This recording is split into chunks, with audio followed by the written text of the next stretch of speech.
Si peut-être que le pire a été évité dans ce cessez-le-feu, un cessez-le-feu extrêmement fragile entre Israël et l'Iran, il y a quand même certaines conséquences économiques. Je rejoins Francis Gosselin, notre collègue économiste. Salut Francis. Salut Alex. Bon, entre autres, au niveau du prix du pétrole, au moment donné, ça a monté en flèche. Là, ça semble un peu se résorber, mais il y a des conséquences qui pourraient être beaucoup plus profondes que ça. Oui, effectivement, Alex. Donc, on a vu effectivement là, depuis un mois environ là, où la situation s'est envenimée là, autour de l'Iran avec Israël, puis ensuite l'implication des Américains. Le pétrole a monté assez rapidement. On se rappellera là, que selon les différents indices, là, le West Texas, le Brent, là, on était passé autour d'un petit peu au-dessus de 60 $ à 75 $. C'est quand même une rapide ascension. Là, avec tout ce qui s'est passé ces derniers jours, le pétrole a diminué. Là. On parle des futures, donc des contrats à terme sur le pétrole. On est retombé là, dans les bas 60 $, 63, 64 $ sur les différents types de barils. Donc, effectivement, le pire économiquement, du moins, est derrière nous. Par contre, bien évidemment, on le sait, là, l'Iran, première chose, produit quand même environ 3,5% de la production pétrolière mondiale. Ça peut sembler faible, mais si demain, ça devait s'arrêter pour quelque raison que ce soit, ça ferait très mal. Et ça, je pense que la situation des derniers jours, des dernières semaines nous l'a rappelé. Qui plus est, cette production-là, elle est quasiment entièrement dédiée à la Chine. Et là, c'est là où le bas blesse. Pour l'instant, la Russie et la Chine, qui sont quand même des puissances militaires significatives dans la région, ne se sont pas impliquées dans le conflit là, larvé entre ces puissances-là. Mais si on venait qu'à menacer l'approvisionnement énergétique, je te garantis, Alex, qu'il pourrait y avoir une plus grande, effectivement, implication. La Chine ne rigole pas avec son apport énergétique. C'est un important contributeur là, à toute son économie. Et je ne pense pas qu'elle pourrait se priver demain matin de plusieurs millions de barils par jour. Il y a aussi tes questions, tu as suivi, là, je pense que tu en as parlé à l'émission en début de semaine, mais du détroit d'Ormuz. Là, je pense que Oui. pour plusieurs auditeurs, personne ne savait ce que c'était il y a une semaine. Mais maintenant, on est tous un peu plus connaissants. Il y a bien du gaz puis Donc, du pétrole qui transite par là, hein? genre 1 litre sur 5, là, tu sais, 20% là, Oui. grosso modo de la production mondiale, tu sais, c'est tous les pays du Golfe, là, essentiellement, là, l'Arabie Saoudite, le Qatar, etc., font passer des navires par ce détroit-là. C'est un détroit, écoute, tu sais, je suis face au fleuve là, moi-même, là, tu sais, qui fait où je suis dans le coin de Québec, là, environ 4 km de large. Là. Le détroit d'Ormuz, c'est 30 km de large, là, donc c'est quand même une grosse, tu sais, c'est l'équivalent là, dans la basse Gaspésie, là, mais quand même, les Iraniens contrôlent environ là, ce détroit-là. Il a été question qu'ils menacent de le fermer. Eh bien, je suis pas mal convaincu pour en avoir parlé avec plusieurs experts, notamment à mon émission de lundi, Alex, que c'est hors de question que les Iraniens s'en prennent à ça. Ça serait vraiment là, presque suicidaire parce qu'encore une fois, ça déplairait à énormément d'acteurs, dont tous les pays du Golfe d'un côté, qui sont parfois des ennemis, mais parfois des alliés de l'Iran, mais aussi la Chine de l'autre côté qui reçoit là, cette énergie-là.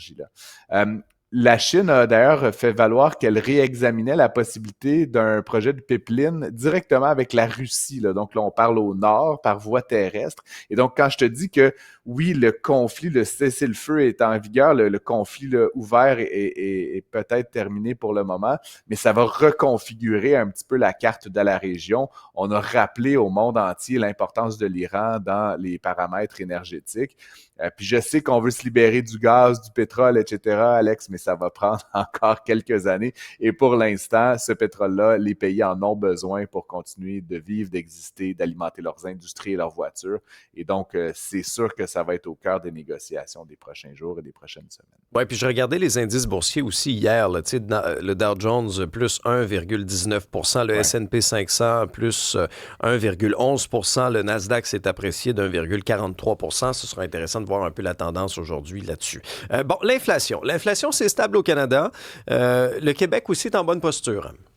Oui, étrangement, là, tu te rappelleras que le mois dernier, le Québec était comme un peu le mauvais élève là, en matière d'inflation au pays, notamment parce que, puis c'est encore le cas, là, on a la part de baisse de la taxe carbone là, qui a eu lieu dans toutes les provinces sauf la nôtre. Les Canadiens anglais, grosso modo, ont eu droit à une baisse importante des prix du pétrole, justement, on revient à mon sujet, mais donc du prix de l'essence à la pompe.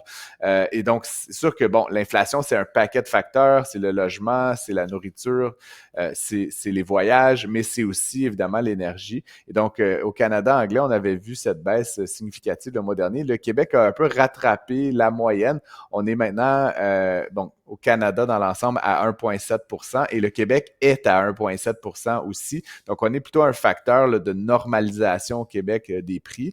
Il y a plusieurs bonnes nouvelles là, pour les ménages, là, ceux et celles qui nous écoutent. L'alimentation semble être sous contrôle. Là. Donc, on va peut-être arrêter de voir là, une augmentation très rapide des prix de la nourriture en épicerie. Par contre, le logement, même si ça se stabilise, ça continue d'augmenter plus rapidement qu'on le souhaiterait.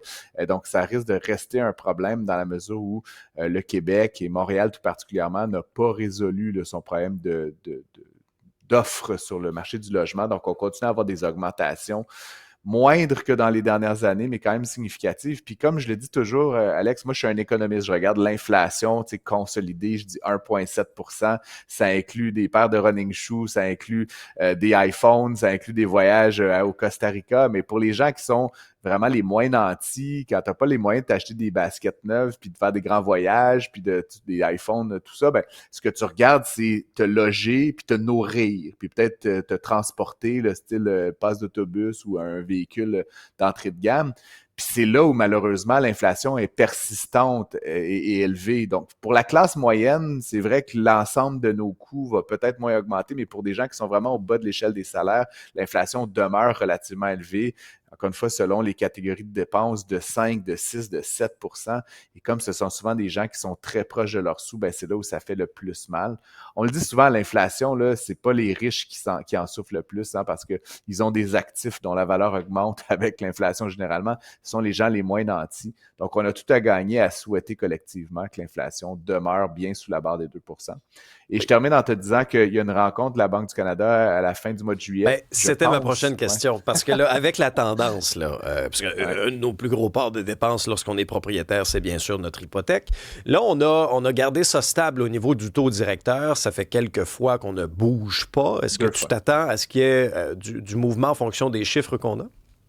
Je suis pas mal convaincu. Puis, tu sais, M. Macklem, le président de la Banque, le gouverneur de la Banque du Canada, l'a dit, tu sais, la situation était très incertaine, notamment en raison de la situation avec M. Trump. On semble vouloir aller plus vers une normalisation des rapports Canada et États-Unis. Tu sais, on sent moins la crise, là, la guerre commerciale.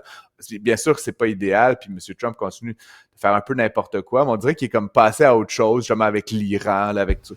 Et donc, on peut croire qu'il n'y aura pas un impact inflationniste majeur de la guerre commerciale. L'inflation est faible, donc réponse rapide, oui, je pense qu'il va y avoir une baisse du taux directeur. À mon grand dame, Alex, je déménage le 1er août, le lendemain de la décision, et donc il va être trop tard pour bénéficier de la générosité de la Banque du Canada dans mon cas. Mais si vous achetez une maison à l'automne ou dans la prochaine année, vous risquez d'avoir un taux plus avantageux, probablement sous la barre des 4 % là, pour des taux hypothécaires standards. Donc, c'est une très bonne nouvelle pour les ménages canadiens. Merci Francis, on t'écoute cet après-midi, 15h. Yes, et on se retrouve demain.